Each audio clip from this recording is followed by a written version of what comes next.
Assalamualaikum warahmatullahi wabarakatuh. Perkenalkan, nama saya Sri Anggraini Ariska dengan NIM 2122024507. Di sini saya akan menjelaskan mengenai perkembangan bahasa Indonesia, hakikat kedudukan dan fungsi bahasa Indonesia. Yang pertama ada perkembangan bahasa Indonesia.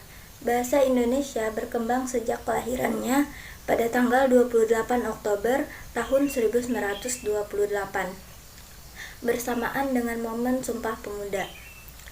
Dari bahasa Indonesia yang kita gunakan secara resmi berasal dari bahasa Melayu. Dan pada Kongres Pemuda pada tahun 1928, pemuda masih mempermasalahkan mengenai sebutan Bahasa Persatuan Indonesia. Dan M. Tabrani mengusulkan bahasa Melayu diganti dengan istilah bahasa Indonesia, dan hal ini disetujui bersama pada tanggal 2 Mei 1928. Dalam perkembangannya, bahasa Indonesia mengalami 3 fase perkembangan.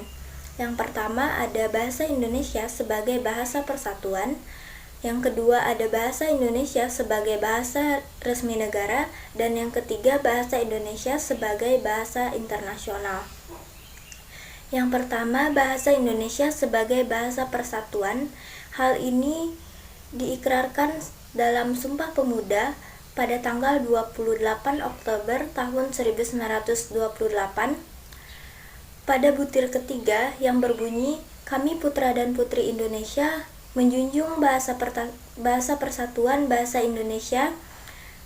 Dan pada butir ketiga ini menjadi pijakan atas pengakuan bangsa Indonesia bahwa bahasa Indonesia adalah bahasa persatuan.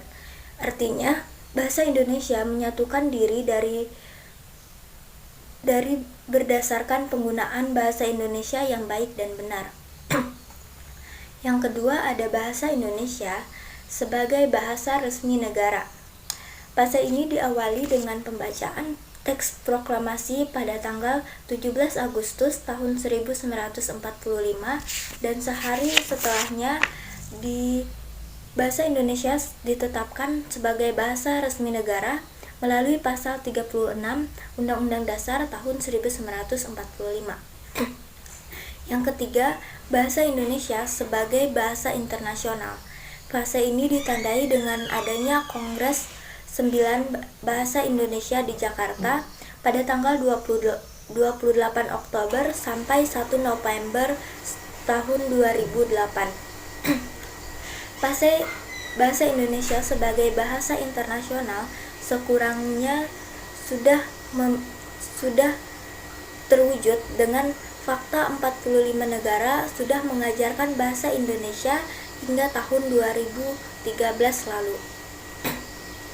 Dan kedua ada hakikat kedudukan dan fungsi bahasa Indonesia.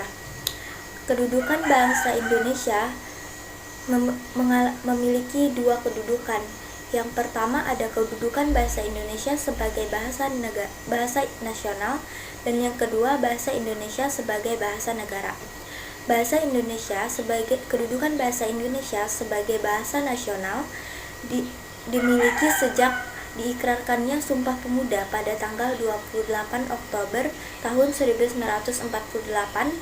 Dalam kedudukannya, bahasa Indonesia memiliki fungsi sebagai lambang kebanggaan kebangsaan, identitas nasional, alat penghubung antar warga negara, antar daerah, dan antar suku maupun budaya, serta pemersatu suku budaya dan bahasa di Nusantara.